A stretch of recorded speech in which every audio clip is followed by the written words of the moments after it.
Importance of committee to ensure that all decisions are taken in the best interest of the company and that their role is to carry it effectively. When we say committee, it is the operating system of one association that involve members in the development and delivery of services, represent member opinion and decision making, and help serve member needs through interaction. Committee required by regulating bodies. There are three committees. The first is Audit Committee, to oversee accounting and financial reporting process and results. Audit Committee made of members of a company's board of directors. In accounting and financial reporting process, they must include outside board members in order to produce honest and accurate reports. When we say outside board members, it is a board of directors who is not an employee or stakeholders in the company. Second, Remuneration Committee, identifying compensation and benefit plans, is to oversee the company's benefits and programs for directors and executive directors in order to attract them and give their best performance in the company. Also to achieve interest of shareholders. Then last is Nomination Committee. It should nominate the right mix of board of members to ensure objectivity, independence, and expertise.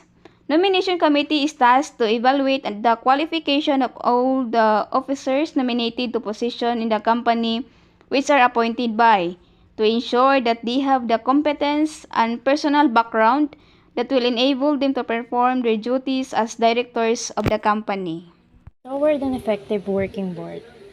An effective working board would require the sound leadership of a board, and apart from this fundamental quality, it would be ideal for the directors to have the following traits.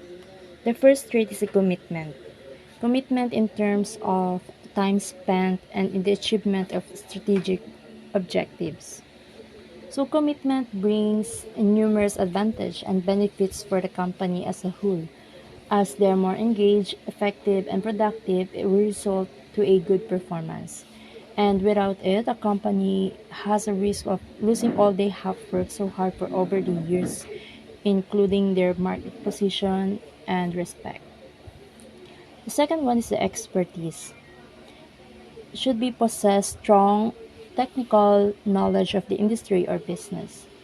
So a working board must possess expertise on how the business industry works. Because of the intense competition in the market nowadays, if you're not knowledgeable enough, it will be hard to catch up.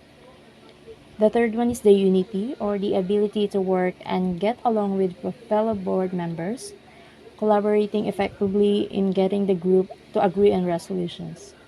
So it is hard to formulate unity, especially that each individuals have different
Board evaluation. One of the purposes of evaluating boards is to continuously improve best practices and see if they are functioning effectively. The board is tasked to do evaluations internally and or through a third party to ensure compliance within the legal and regulatory framework. Of course, best practice would dictate such processes to go beyond conformance and compliance. Every country would have different evaluation parameters, but most rating systems follow the OECD principle. OECD principles of corporate governance help policymakers evaluate and improve the legal, regulatory, and institutional framework for corporate governance. They also provide guidance for stock exchanges, investors, corporations, and others that have a role in the process of developing good corporate governance. In Asia, including the Philippines, the Asian Corporate Governance Scorecard, or ACGS, is used. Asian Corporate Governance Scorecard is an assessment based on publicly available information and benchmark against international best practices that encourage publicly listed companies to go beyond national legislative requirements. This report can be used by capital market regulators and other stakeholders as a reference to understand the current corporate governance standards across the region.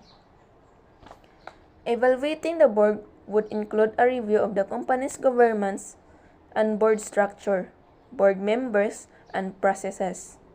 Concerning board evaluation, individual directors are also assessed. The chairman of the board normally assesses directors. In some companies, it is the independent director who does this assessment. Again, each company may have its method of evaluation as indicated in its governance codes or the company bylaws. Family governance. Family corporations are unique in the sense that there is an emotional component to it. Esmid, Rovenis, and Poza, 2014, argued that the objective of good family business governance is the sustainable development of the economic value and emotional value, or well-being of the enterprise. Higher economic value is manifested through its revenues, while emotional value refers to the emotions that create an attachment to the company. In other words, emotion must be managed before good corporate governance can even progress.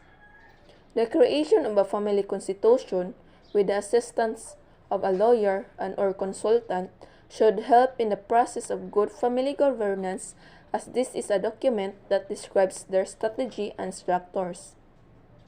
All family members must be included in the construction of this constitution. Issues as nepotism, lack of professional managers, family infighting, third-generation entitlement, and the absence of succession planning can lead to disruptions, which are the challenges to the governance of family-owned enterprises, even if it has been transferred into a publicly listed company. Some family businesses have been in existence for generations, and the continuity of these enterprises may become fragile over time if family governance is weak. Ethical stewardship is a concept that encourages fair, just equal treatment of employees and shareholders in a management style focused on policies that work for the good of the organization as a whole, meaning one of the board directors has the responsibility to ensure the proper governance of the organization's resources and address the needs of its various stakeholders. Apart from formulating business strategies and policies, a director is also accountable for actions taken by the company and monitoring the management. It is the director's position in the board carries a lot of weight in the downstream activities of an organization's various functions. Meaning, we all have the necessary tools and processes in implementing good corporate governance, but this is not enough, as manifested in quite a number of corporate scandals over the last 30 years around the globe. Meaning of ethics and stewardship. Ethics, it refers to principles and morals that guide an individual or an organization. So, in a business organization or a company, there should have principles and morals that the employees need to follow. Meaning of stewardship is it refers to management, particularly of other finances, goods, and household. It means it is a job supervising or taking care of something such as an organization or a property.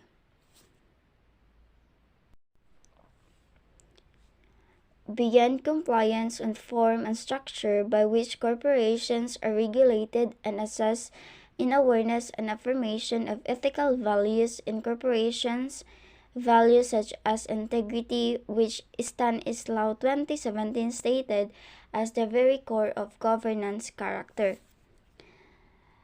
So, meaning this has to be imperatively paired with the sound leadership of the CEO and the board of directors. The corporate participants in all levels must continuously be trained in good governance so that they may be able to demonstrate moral behavior for followers and peers to emulate in a business organization.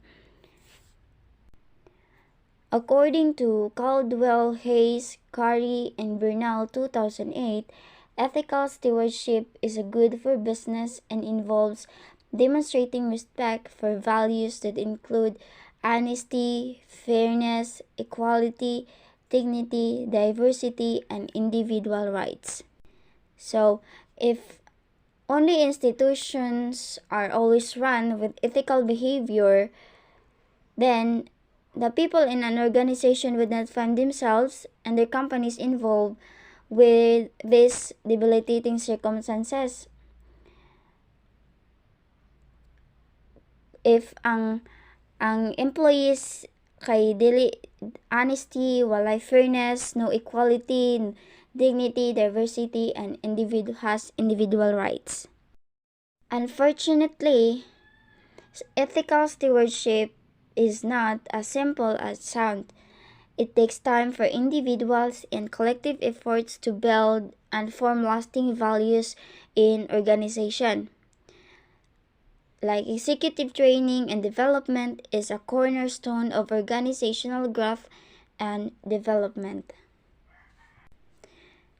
So, as part of an organizational values formation, it is very important to remind big companies of the true objective of forming a corporations.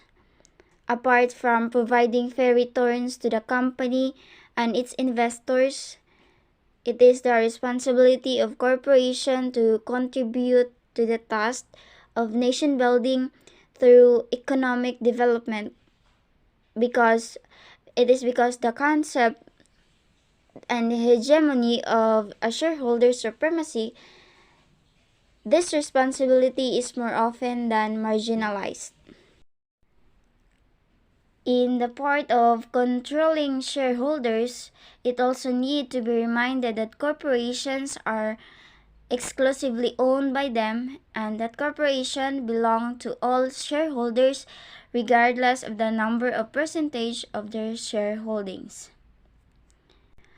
Corporations nowadays are considered as private.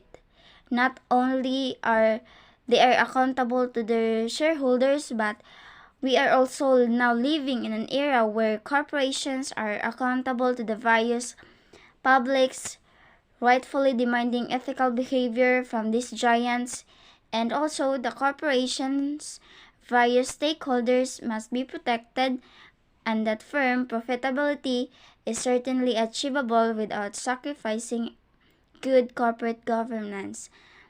That's the ethical stewardship is.